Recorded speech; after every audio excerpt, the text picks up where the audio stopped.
Oi, Olá, tudo tudo bem? bem? Tudo Tudo jóia, e você? bem, tudo certo. Como é que estão as coisas? Conseguimos agora a conexão, né? Sim, tá ruim aqui, porque caiu a internet de repente, Aham, e eu já estava fazendo uma live um pouquinho antes com a minha professora, e tá, começou a cortar tudo, né? E aham. para mim ficou ruim assim, ainda bem que eu sei o assunto, porque senão eu Sim. teria perdido informações preciosas, que na hora das informações mais valiosas que ela estava dando, começou a cortar tudo assim. Mas Oh, meu ontem Deus. aconteceu também, a gente está com a internet muito ruim aqui, a gente mora no meio do mato, e a internet Aham. aqui é ruim. Sim, É. é que tá tendo muita demanda agora que tá todo mundo em casa, daí acaba ficando Sim, mais lenta a nossa sim. internet.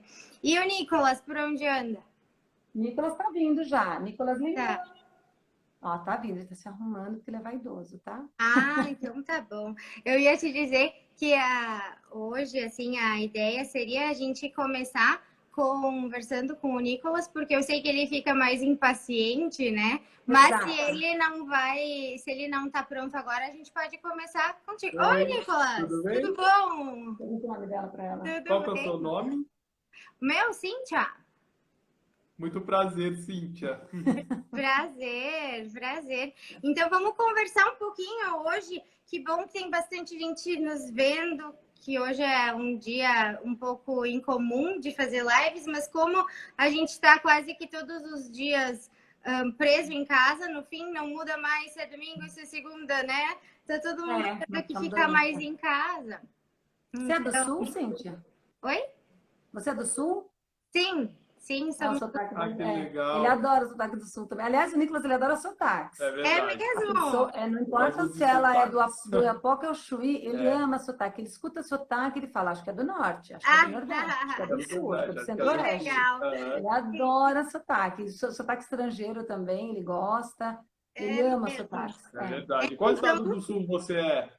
eu sou de Caxias do Sul. É na Ah, parte. de Caxias do Sul. A Rio gente Grande do gosta Sul. muito de Caxias, né? Uhum, É Uhum. mesmo. Você Eu gosta? Você lembro também que vocês conhece? vieram a Caxias. Sim, fomos. Então, vamos conversar um pouquinho, contar um pouquinho de vocês, para todo mundo saber quem vocês são. Que tem Uhum, pessoas que não conhecem, inclusive, o autismo, né? Que hoje a ideia uhum, seria que a gente dividisse com a população em geral, não só com pessoas que tenham familiares com autismo, mas que todo mundo conheça um pouco mais para respeitar, né, a questão uhum, de entender e poder uhum, né, respeitar o outro dentro das suas uhum, diferenças. Então, se apresentem um pouquinho para nós, que depois eu uhum. também me apresento e aí a gente começa a nossa conversa. Tá. Você quer que eu te apresente já na hora que eu me apresentar ou você quer se apresentar sozinho? Pode Te apresentar já de uma apresentar? vez, né? Bom, nós somos a família Brito Salles, tem o Alexander também, que é meu marido. A gente está sempre pelo país inteiro dando palestra e fora do Brasil também. Dá Uhum. palestra desde 2011. E nós falamos mais especificamente sobre autismo. Aí, dentro do autismo, várias coisas: autismo de sexualidade, autismo com comorbidades, autismo de socialização, autismo e escolarização, autismo de sexualidade. A gente fala de tudo mais dentro do autismo. Eu Uhum. sou doutora em neurociências pela USP. A minha especialidade foi mais no autismo, apesar de eu ter estudado a neurobiologia do cérebro num geral, né, de qualquer pessoa, mas aí eu fui mais para os transtornos do neurodesenvolvimento e focando mais ainda no autismo, que é o que mais me traz curiosidade, mesmo porque o autismo ele acaba ficando com outras comorbidades, outros transtornos do neurodesenvolvimento vêm junto. Então, eu acabei Sim, focando mais mesmo no autismo. sim. Sou escritora, o Nicolas também é escritor, nós já escrevemos vários livros. Mostra os livros ali enquanto eu falo, por favor. E a gente dá, nossas palestras elas são gratuitas, a gente dá palestra para a população para poder ajudar, né? Então, eu não sei se vocês estão vendo, porque a Uhum. gente não está se vendo aqui embaixo, está congelado para a gente. É E a mesmo, tá gente, congelado. para a gente tá, mas é problema da nossa internet. Já é a quarta live que a gente faz que fica congelado para a gente, nem se preocupa. Tá bom. E tanto que se a gente estiver fora da tela, avisa aí. Tá bom. Ah, O e Nicolas tá nós. um pouquinho fora da tela. Um pouquinho não, agora ele Ah, tá todo fora da tela. Pode vir mais pra cá ainda. Isso. vamos pra cá. Aí. Isso, ótimo. Uhum. E nós sempre falamos que, nós sempre falamos não, isso é uma verdade. O autismo ele é único, não é assim. Autismo é uma coisa só. Como síndrome de Down também não é uma coisa só, como, Exatamente. né? Nenhuma síndrome transtorno é uma coisa só. Depressão não dá igual em todo mundo. A gente tem a major, como é que chama? Uma depressão maior e uma depressão menor. Não quer dizer que essa menor também seja menos grave. O autismo leve não é menos difícil do que o autismo severo. Cada um Exato. traz um desafio diferente, né? Uhum. O Nicolas hoje, ele veio de um autismo severo e hoje ele está no moderado indo para o leve. E a gente mede o grau de severidade do autismo conforme o grau de dependência dessa pessoa. É isso que você disse, se a pessoa é leve, moderada ou severa, não a capacidade de fala que ela tem, ou o cognitivo dela, se ela é extremamente inteligente. Quanto mais dependente ela for para coisas que ela deveria ser independente do dia a dia, ir ao banheiro, escovar os dentes, pegar uma condução sozinho, conforme for as demandas sociais, aí é que você vê mais ou menos o grau do autismo. Então, o Nicolas hoje ele está no moderado, saindo para leve já.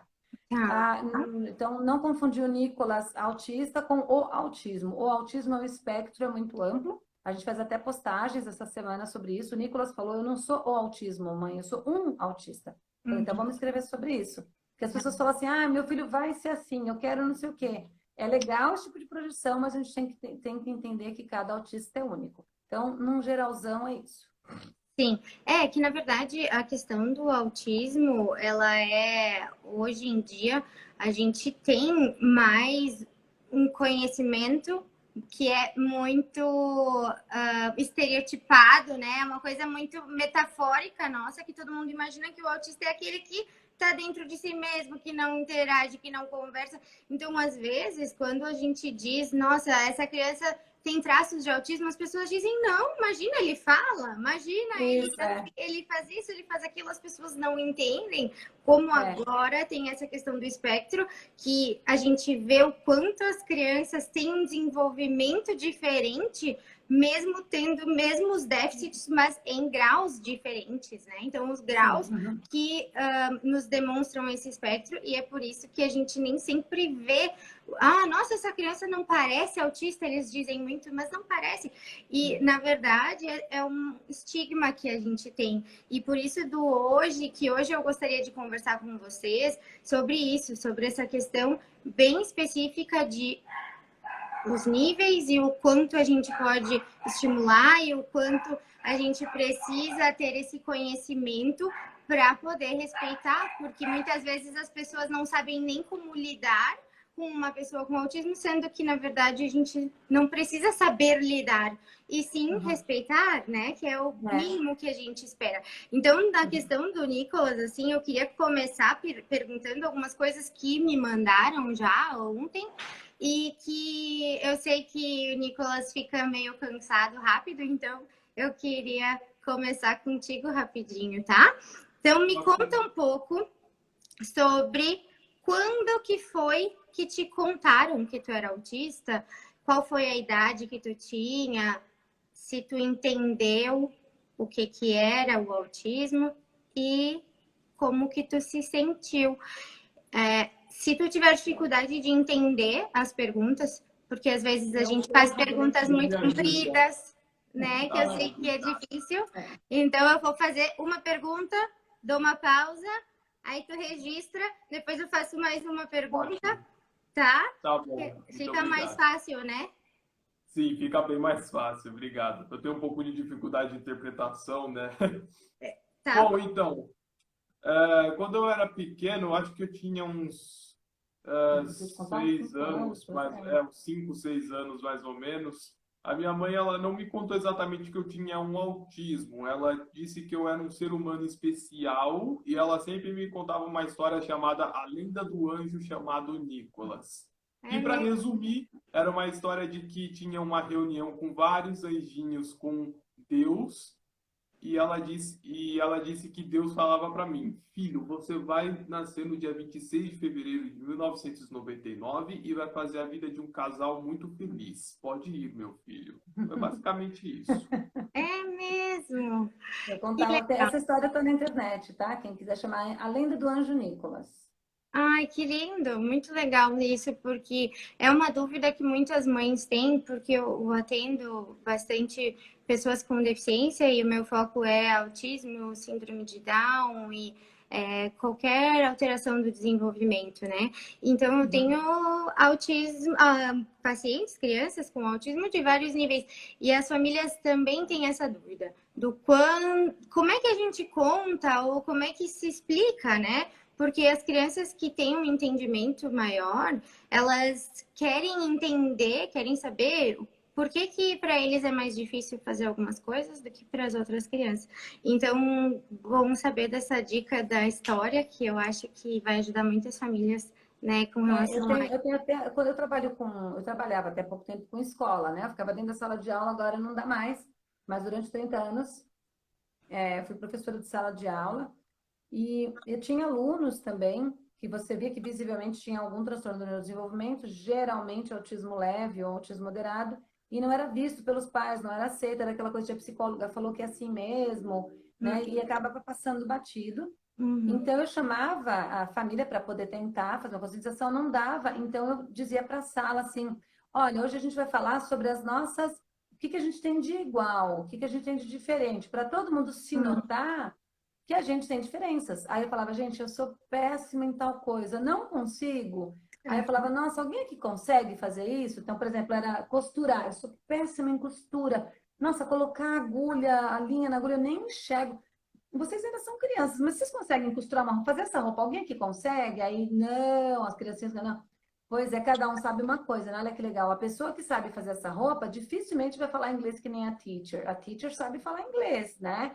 E sabe Uhum. falar bem, conhece as regras. Mas se a pessoa, olha como ela fez essa roupa, a teacher não consegue. Quem é que não consegue fazer essa roupa? E todo mundo levantava a mão. Então, Uhum. eu ia mostrando que todo mundo tem dificuldades, né? Uhum. E aí a gente já ia trabalhando mais gordinho, mais magrinho, mais sardento, mais, né? Para que Isso. a gente nunca pegue no pé de uma deficiência, de uma diferença que a outra pessoa tem. Uhum. Então, quando vem me perguntar, Anitta, o que que eu falo para o meu filho? Porque algumas pessoas elas já estão com 15 anos, 16 anos e não sabem, são autistas, mas sabem que são diferentes, mas não entendem.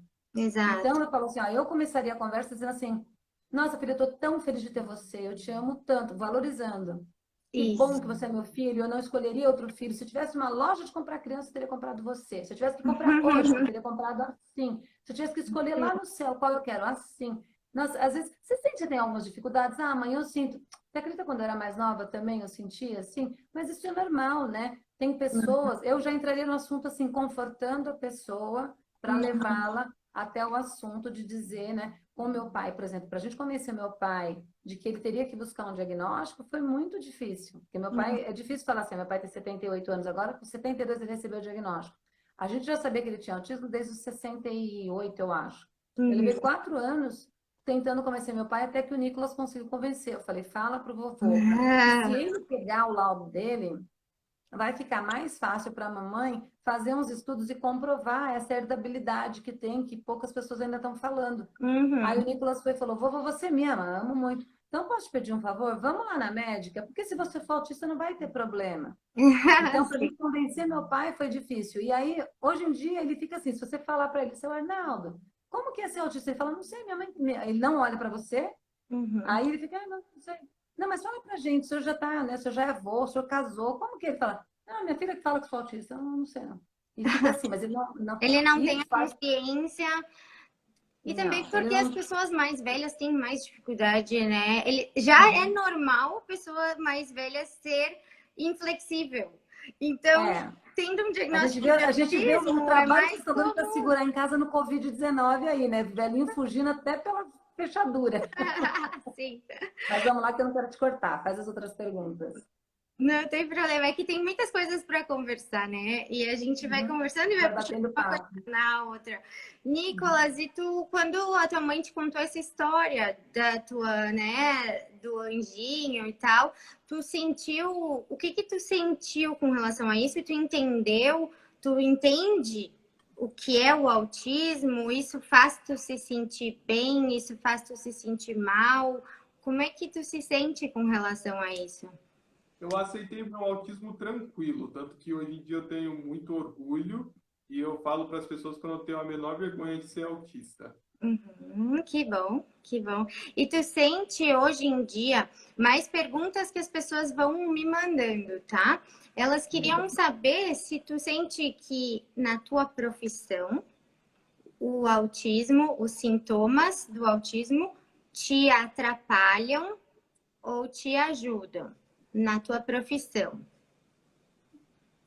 Elas me atrapalham e me ajudam em alguns aspectos. Por exemplo, uma coisa que eu tenho bastante dificuldade é a interpretação.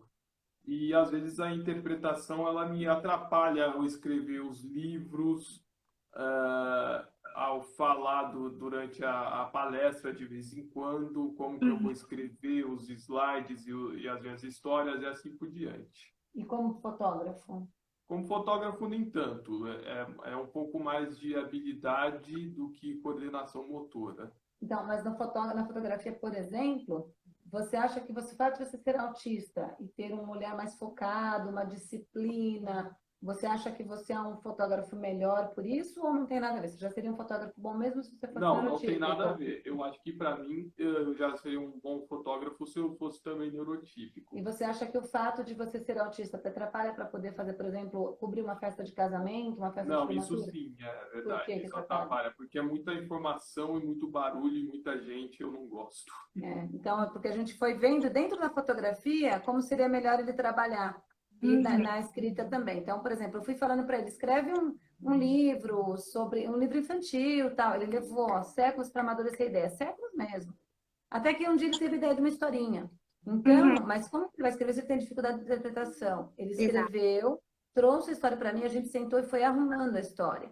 E agora ele já escreveu um segundo livro e ele está amando, porque ele já escreveu o segundo, já está com a ideia do terceiro e do quarto, em que mundo que vai se passar. O primeiro é Mundo dos Mamíferos, né? O segundo é blá, blá, blá, que ele não gosta que fale antes. E o terceiro, ele já decidiu onde vai ser. Então, assim, ele tem as ideias e eu ajudo. Tanto que a gente fez uma dupla agora de escritores. Para a fotografia, a mesma coisa. A gente trabalha juntos. Por quê? Porque eu tenho a facilidade de falar assim para a pessoa. Agora ele já está tendo também, porque eu estou ensinando ele a fazer isso. A gente vai fazer um book seu, por exemplo. Qual que era a dificuldade dele antigamente? Expressão facial. Então, ele falava assim, faz uma cara assim, ó. Ele ia fazer assim pra você, faz uma cara assim, ó. E pra ele tava tudo bem essa cara. Aí a gente olhava, filha, ele falava assim, faz assim, ó. Aí quando ele vinha mostrar a foto pra gente, a mulher tava assim. Só que ele via assim, ou ele fazia assim. Então, era um impeditivo, mas aí o que acontece? Eu dirijo a pessoa, agora já tá cada vez menos, ele tá conseguindo. E para festas de casamento, a gente já fez alguns testes, ele faz pré-casamento muito bem, mas a festa eu nunca mais fecho, porque ele fica muito nervoso, muito ansioso, e na hora de passar a gravata para pedir dinheiro, agora o pessoal tá bem barulhento, faz apito, leva a vuvuzela, faz musiquinhas, leva tampa de panela, e eu já não aguento aquilo. Mas ele não consegue nem registrar os momentos. Então, ele registrou, mas custou a saúde mental dele. Então, o casamento a gente não fecha mais com ninguém. Tá, é isso que eu ia te perguntar, era sobre o que tu tem tanto de estereotipias quanto de dificuldades sensoriais, então as questões auditivas, táteis, se tem algo que te incomoda mais, algo que não incomoda, porque essas coisas são importantes, porque hoje tem bastante professoras online assistindo, porque uma das minhas ideias é que o Nicolas possa mostrar a maneira com que ele pensa, a maneira com que ele reage às coisas e o quanto isso interfere na aprendizagem. E o quanto o professor pode adaptar os materiais de forma que ele possa aprender da maneira que o cérebro dele retém isso melhor. Que não é que o autista não saiba ou não consiga aprender, mas sim é uma maneira diferente do cérebro interpretar o mundo inteiro. Desde sensações, desde todas as questões sensoriais que interferem na aprendizagem, que eu acho que isso que é uma das coisas mais difíceis para as professoras entenderem, é que quanto eu posso exigir dessa criança, desse adulto com autismo, e o quanto, se eu adaptar, eu posso exigir sempre mais. sempre mais. Uhum. Eu preciso acreditar nisso, porque é só assim que a gente vai trabalhar para que essas pessoas possam ter mais funcionalidade na vida delas, na vida diária, né, na profissão. E essa questão que tu falou da fotografia, que eu casei recentemente e um dos fotógrafos que eu contratei tem síndrome de Down. Então, quando tu falou isso do casamento, realmente foi uma das coisas que é difícil para a pessoa com deficiência em geral, essa questão da atenção, que é muito estímulo, e aí é mais difícil para desempenhar o papel, né? E o quanto as empresas podem se adaptar a isso, né? Botar uma pessoa com autismo dentro da empresa, mas numa sala mais reservada, para que ele tenha o tempo dele num ambiente sem muito estímulo. Então, são coisas que a gente vai pensando que tem como adaptar para que a pessoa possa mostrar as habilidades que ela tem. Então, no caso do Nicolas, assim, todo o quadro dele tem coisas que ele consegue fazer, tem coisas que ele não vai conseguir, e tudo bem, né? Exato. As empresas, elas podem, a Priscila até falou agora, professores comprometidos mudam a vida da criança, e é verdade. Porque assim, a vida do trabalho da criança, quando ela vai se tornar adolescente ou adulto, ela começa na escola, né? Então, assim, claro, começa em casa, e a escola, ela a edícula, assim, né? Ela é o puxadinho de casa. Não dá para dizer que são ambientes separados, não dá para dizer que são ambientes desconexos, porque não são, é uma extensão. Assim, para as famílias como as famílias que frequentam a igreja, dependendo de como é esse comprometimento com a igreja, se é aquela família que só vai à missa, ao serviço do lado do candomblé, ou culto da igreja uma vez por semana, é uma coisa. Aí você deixa o filho autista com um familiar, corre lá, ora, reza, volta. Mas se você tem compromissos na igreja, você, não interessa qual a religião, você também tem uma extensão da sua casa, porque você tem encontros, tem células, tem uma série de coisas que cada igreja aí propõe, né? Então, todas essas extensões da casa, elas precisam ser trabalhadas para entender quais são as habilidades e as dificuldades. Numa igreja, se tem uma bateria, por exemplo, que é muito alta, e aí vai incomodar aquela criança com autismo, o que eu vou fazer? A gente tem dinheiro para poder colocar um vidro, muitas igrejas já fizeram isso, colocaram um vidro, e aí nem atrapalha a vizinhança e nem atrapalha essa criança com autismo. Dá para a gente levar a criança mais cedo, todos os dias lá, e ela ir brincando com a bateria bem de início, bem de comecinho, para ela acostumar com o barulho? Dá para ficar lá no último banco, mais para fora, e mostrando para ela, quando for começar a música, a gente fala, vamos ali, a gente já volta? O que a gente pode fazer para adaptar na igreja? O que a gente pode fazer num centro de... É que eu não frequento centros de Umbanda e Candomblé, me perdoem se eu errar, eu não sei qual que tem o atabaque lá, né? Tem criança que eu sei que adora quando começam os bater os tambores, tem criança que adora, mas aí ela começa a dançar junto, eu já fui atender uma família assim, que o menino adorava, eu acho que eles eram do Candomblé, eu não me lembro. E o menino adorava, e quando começava a música, ele ficava louco, porque ele queria dançar. Só que aí os guias começavam a descer e ele queria ir lá no meio também. Então pediram para a mãe não levá-lo mais. Então, a gente teve que fazer um trabalho, conversar com eles de como a gente poderia fazer para que ele pudesse continuar indo, né, no centro com a mãe, porque é a religião da mãe, né? Como igrejas evangélicas com um som muito alto, como igrejas católicas, que a criança quer mexer, o padre já deu bronca. Então, a gente precisa começar a mexer nesses ambientes, né? Para que a criança tenha o direito. E aí tem que mexer com a família. A escola, a mesma coisa. Como que eu posso adaptar a matéria para o meu aluno? O Nicolas foi tudo adaptado de início com o que ele tinha mais interesse. Primeiro, a gente falou que se ele não batesse nenhuma criança, se ele ficasse na sala, ele teria o direito de ver o ventilador na sala do diretor. Começou assim. Então, ele ganhava o direito de ver o ventilador. Ele tinha medo do sinal. Ele que ia lá para poder bater o sinal devagar, entendendo que o sinal não ia machucar. Depois eu comecei a ensiná-lo a jogar Super Mario, ele foi pegando o gosto por Super Mario. Aí tudo dele era adaptado pelo Super Mario. Ele saiu da escola no terceiro ano, ele entrou não verbal, saiu como o orador da turma, né?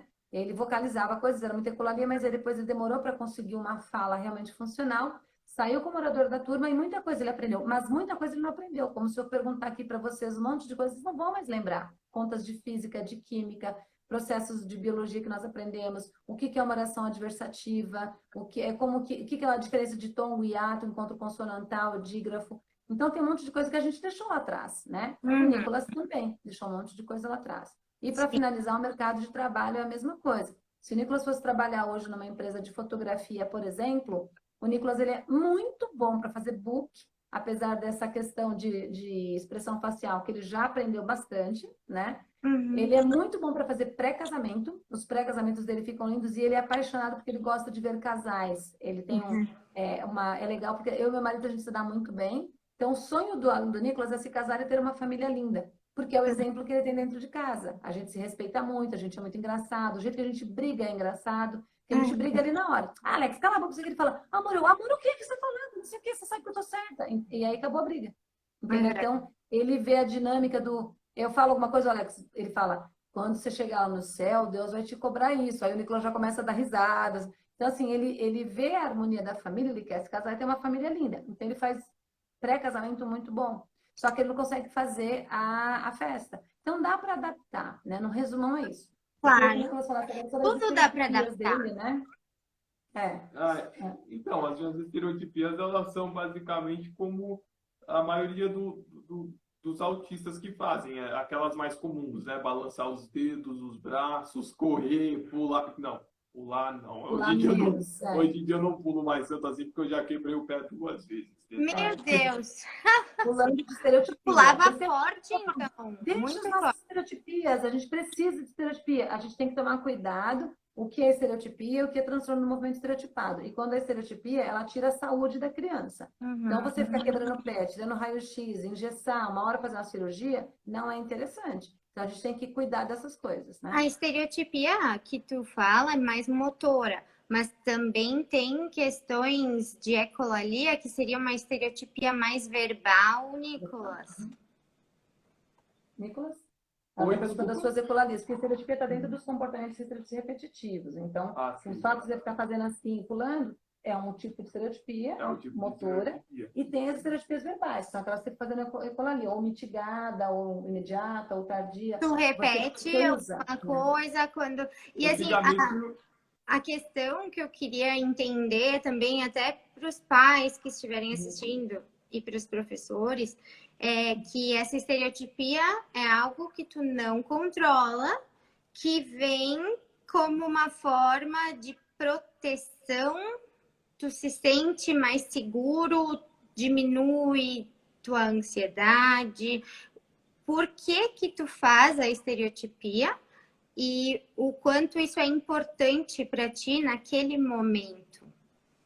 Sim, então, é porque ela realmente me ajuda a relaxar mais um pouco, a ter menos ansiedade, e também porque e também por conta das ecolalias, eu não uso mais ecolalias com tanta frequência quanto antigamente quando eu era criança, né? Porque antigamente, quando eu era criança, eu usava a estereotipia do nada e às vezes as pessoas, a ecolalia do nada, e às vezes elas não entendiam.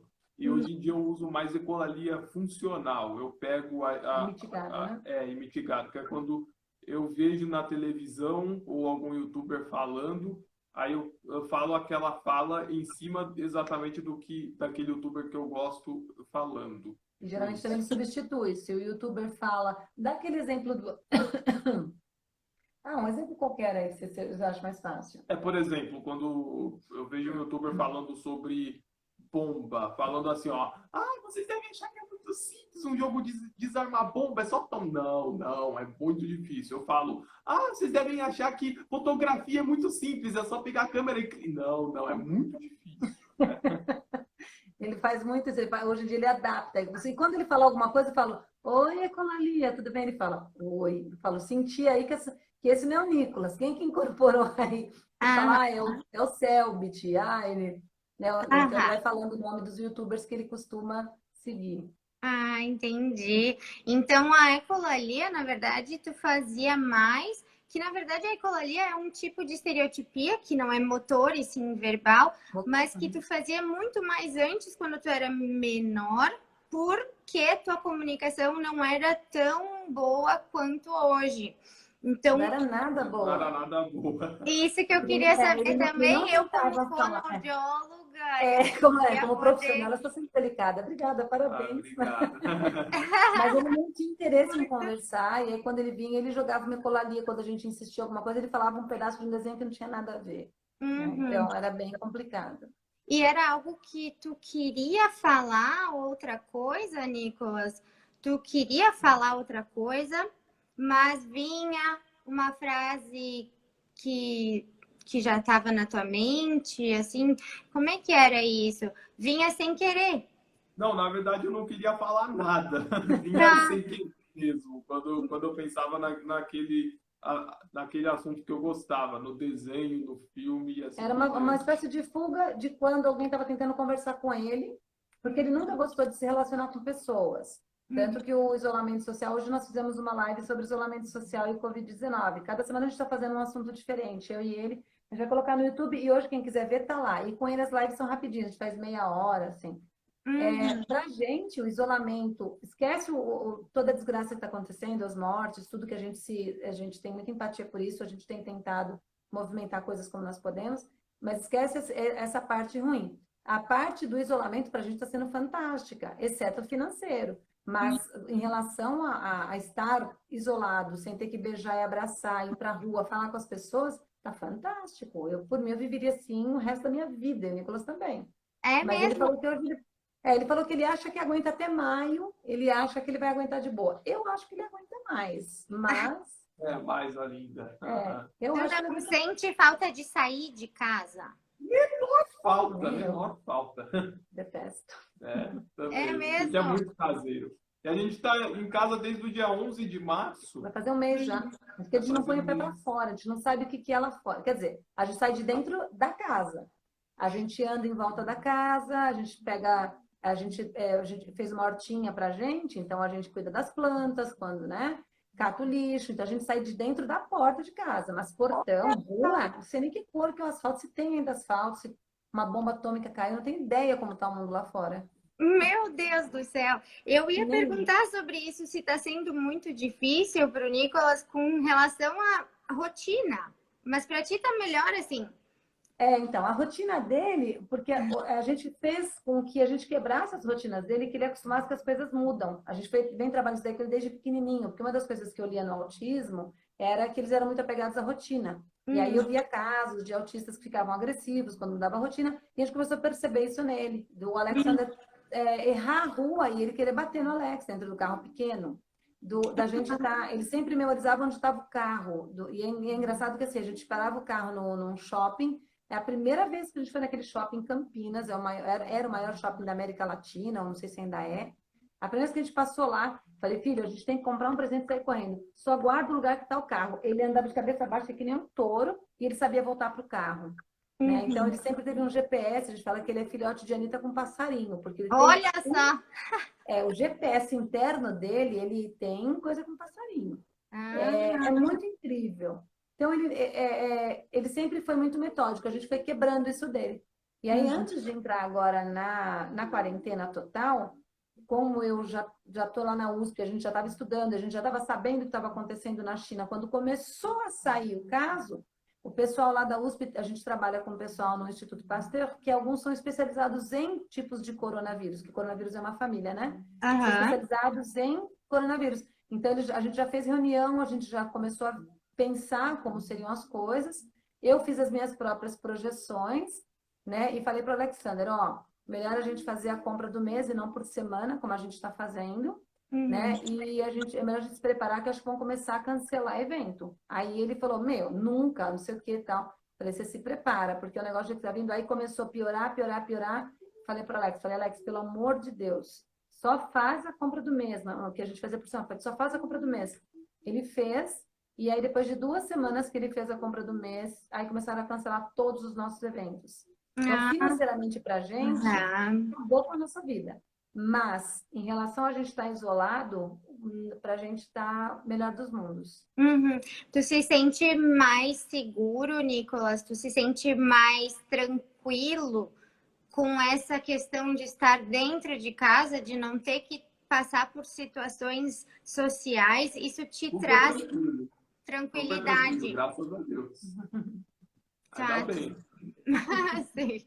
Eu ia te pedir sobre, tu tem alguma estratégia que tu usa para facilitar a tua compreensão de interpretação de texto na hora que tu vai fazer teu livro, tu usa alguma estratégia para te ajudar a escrever, para que a gente possa talvez usar essa mesma estratégia com as crianças que não nos contam que elas têm essas dificuldades. Porque eu penso muito no quanto o teu papel é importante para a gente saber coisas que a gente não tem como perguntar para as nossas crianças. E eu acho Tá bom. que isso é algo bem importante. Ok, então, eu normalmente a estratégia que eu mais uso quando eu escrevo alguma coisa e eu acho que tem alguma coisa ali que talvez esteja totalmente certa ou não, eu peço ajuda para minha mãe. E ela fala, muito bem, filho, mas isso aqui não faz muito sentido. Aí depois aí depois eu, mas isso não faz sentido? Para mim faz. Aí depois ela, não, no caso você tem que fazer. Você tinha que usar um outro tipo de palavra para ficar mais claro e também você tinha que colocar uma pontuação aqui e assim por diante.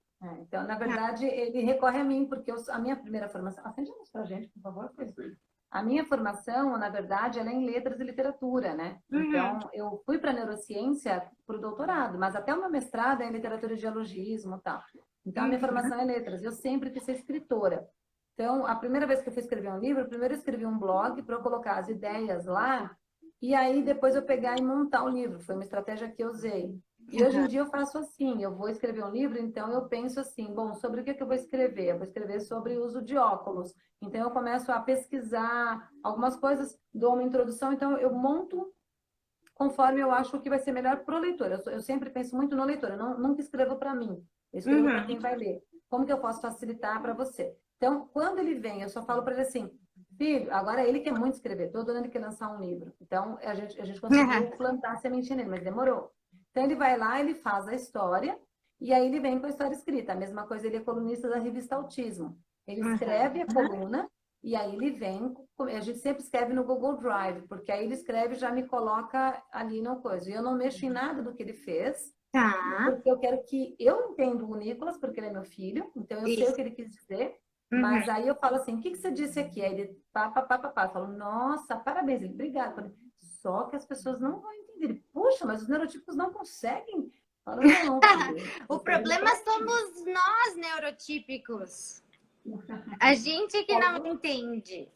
Vamos consertar, sim, vamos fazer. E ele tem muitos problemas até hoje com preposições, ele usa muitas preposições erradas ainda. E não é preposição assim, eu não estou falando de conjunções, contudo, todavia, né, logo.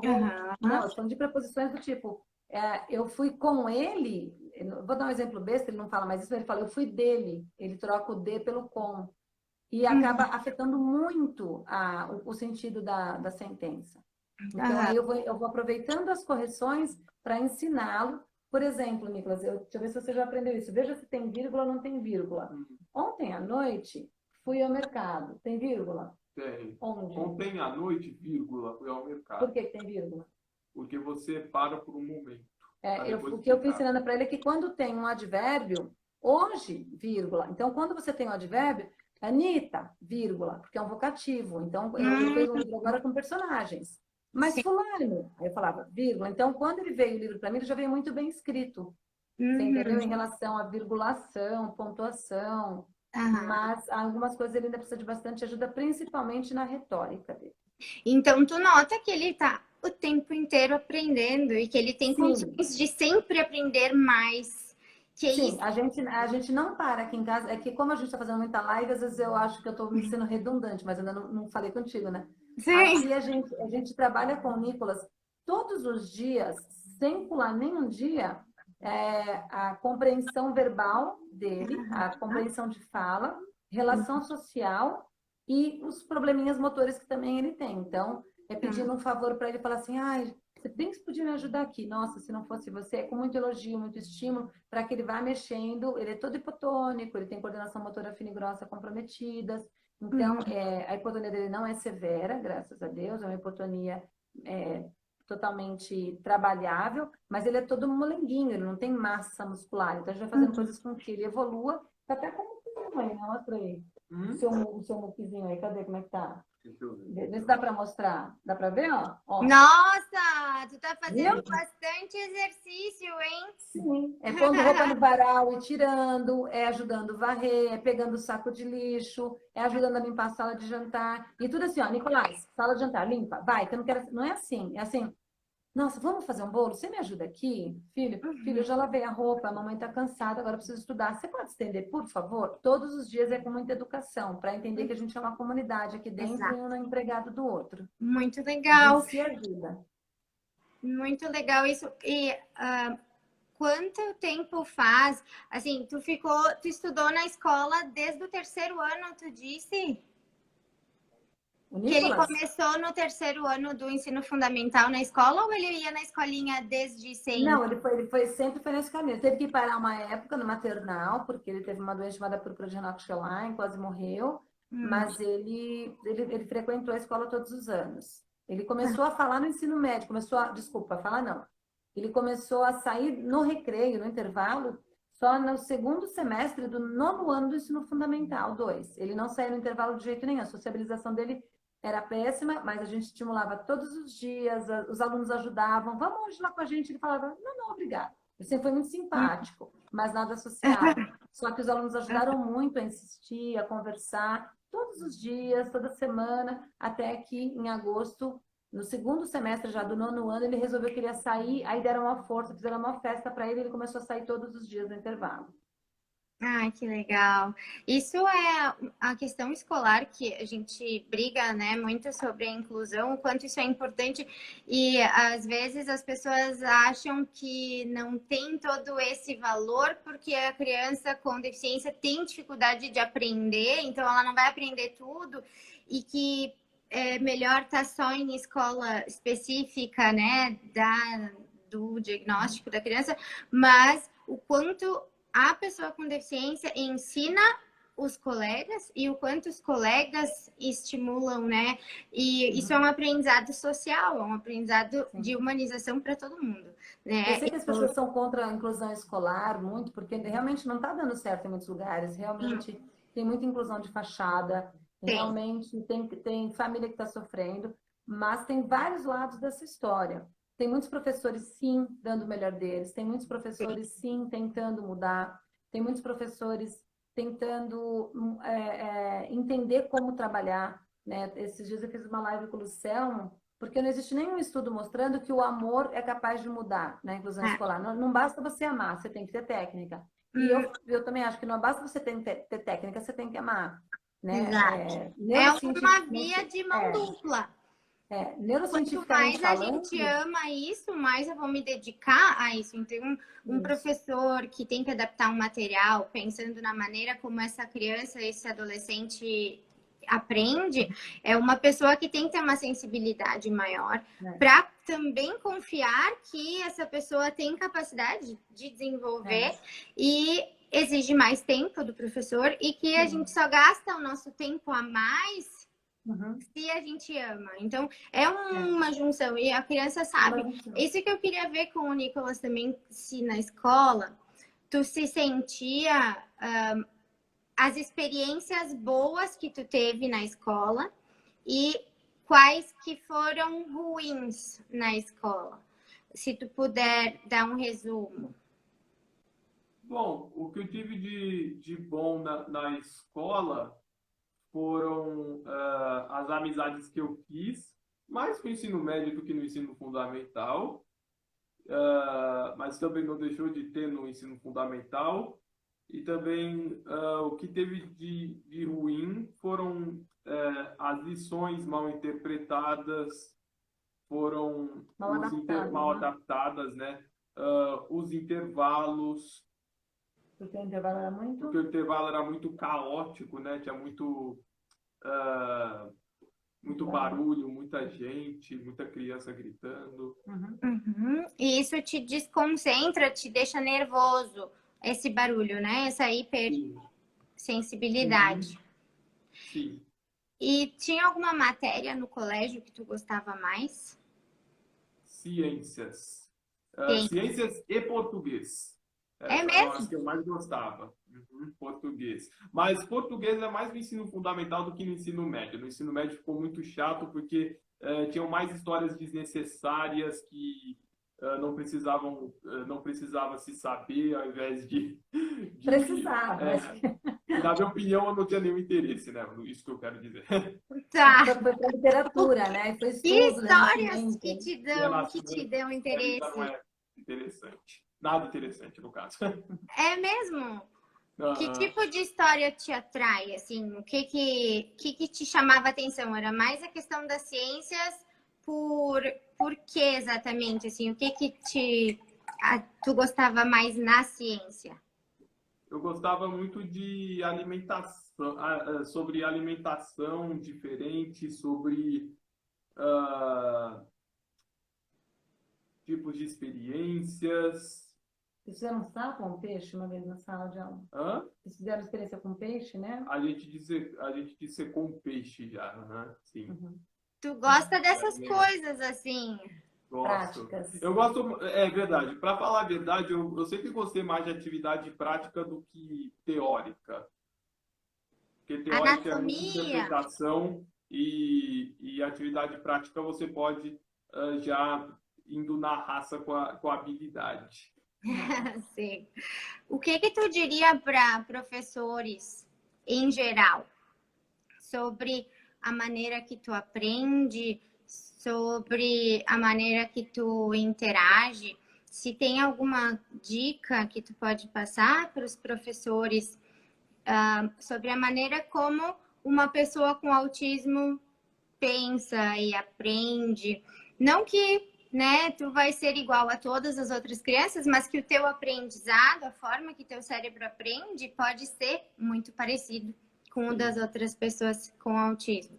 Então, Então, eu diria para esses professores que eles têm que dar atividades especialmente para as pessoas com autismo e também com outras deficiências que têm mais dificuldade de aprender, e nem que seja uma atividade um pouco mais simplificada e clara, quanto também pode ser uma atividade mais prática. tá bom. E me diz uma coisa, eu sei que tu falou que tu queria ter uma família, que tu queria ter uma namorada, casar, ter filhos. E onde que tu vai? Tu sai com os amigos? Como é que é? Como é que tu se sente socialmente para conhecer uma mulher para casar, né? Uma pessoa para te ter uma família? Bom, então, eu saio muito pouco com os meus amigos, e principalmente nessa época de quarentena a gente não está saindo nem um pouco. Uhum. E só que eu que não faço muita questão, mas mesmo assim eu vou treinando mais, cada vez mais. Eu vou na casa deles de vez em quando, converso com eles. Eu estou fazendo amizades também agora muito legais, que eu estou gostando bastante. Uhum. E isso para mim já é um grande avanço, e vou continuar com esse treinamento o máximo que eu puder. Mas uma noiva para você, muito possivelmente, de onde você acha que vai conhecer a sua namorada para casar? Onde você acha que vai conhecer essa pessoa? Talvez uma congregação. Talvez numa igreja, né? É. Que é da igreja, e aí ele tem essa vontade de casar com uma pessoa da própria igreja, né? Sim. E é uma coisa que a gente não fica pondo na cabeça dele, que a gente não fica assim, não, porque a gente respeita muito tudo, mas ele, uma vez teve uma oração e teve uma revelação para ele que a varoa dele já estava preparada. Então é uma coisa que ele guardou no coração, né? E eu falei para ele não ficar namorando à toa, porque ele já namorou por namorar e não foi muito legal. Porque a menina acabou sofrendo, ele acabou ficando irritado porque ela é neurotípica, né? Então ela não respeitava horário, falava que ia vir tal hora, não vinha. Não é porque ele é ruim, é porque as pessoas no Brasil são acostumadas a isso, né? Mas ele sofreu muito, ele começou a perder a paciência e fez a menina sofrer também. Porque ele terminou e ela era apaixonada por ele. Então eu falei para ele que a gente não pode brincar com as pessoas, ele só pode namorar mesmo se ele tiver realmente afim dessa pessoa e tiver algum interesse, agora ainda mais agora que ele está com 21 anos, né? Mas ele falou que ele quer conhecer alguém na igreja mesmo para poder casar. Então, essa questão de rigidez de horário é importante para ti. Essa questão de que a pessoa tem que cumprir com o que ela fala. Exatamente. E tu vê que isso é uma coisa difícil para neurotípicos, né? A gente não faz muito isso.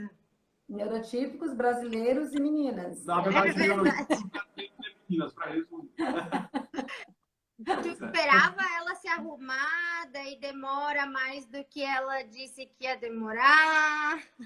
Ela falava que ia chegar em casa às 3, chegava às 5. Aí, porque ela morava longe, ela tinha que pegar a condução. Então já não bastava ela mesma já se atrasar, porque se ela chegar em casa às 3, ela tinha que sair da casa dela 1h30, 2 horas. Uhum. Aí só que ela saía da casa dela às 3, então ela ia chegar na nossa casa às 4h30, 5 horas. Então, e aí teve um dia que ela ia vir tal hora, só que ela tinha que fazer o TCC dela. Aí o pessoal do TCC começou. Então, como eu tô dizendo, ela não era uma menina ruim, isso que eu quero ficar bem claro, né? Claro. Mas o Nicolas não conseguiu lidar com isso daí, não. Esperar na frente do cinema. Não, já tô chegando. Aí ela perdeu o ônibus, não sabia qual ônibus pegava para chegar naquele shopping. Nossa, Nicolas! Então, para ele tinha 16 anos, para ele entender. Agora você entendeu, né, o que eu passei. Deixa eu te falar uma coisa, a live vai cair na nossa cara já já. São Uhum. 6h22, né? Eu não quero ficar me alongando aqui, porque ele já está Claro. me dando pouquinhos aqui embaixo. Sim.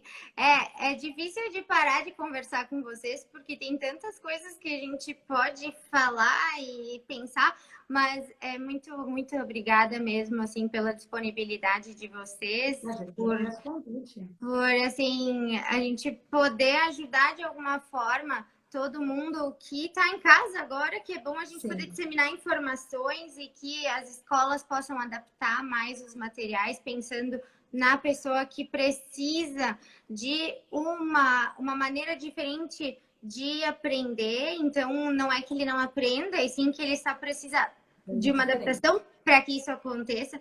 E as empresas, é mais uma questão de querer fazer com que o mundo seja mais flexível, né? Que a gente reclama que o autista não é flexível, porém nós não somos. Então, eu acho importante que a gente mostre isso, né? O quanto o mundo deveria ser mais flexível, assim como a gente pede para que o autista seja, né? A gente que agradece o convite. A gente tem que escolher as nossas batalhas na sala de aula, nós professores.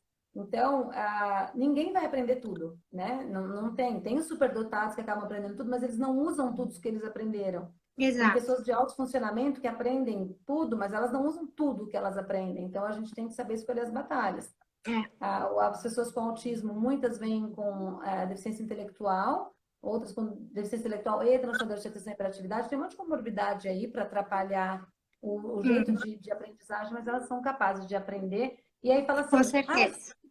Ensinar ela a achar o valor de X faz tempo. Para que ela vai usar o valor de X? Então a gente tem que pensar assim, por que X? Para que X? Né? Por que achar o valor de delta? Para que ela vai usar esse valor de X e o valor de delta? O que eu posso ensinar para ela, que se ela for ao mercado, quanto que ela vai gastar, quanto ela tem que ter de troco? Como usar um cartão? Ela saber se ela tem R$1.000 no banco, quanto que ela pode fazer de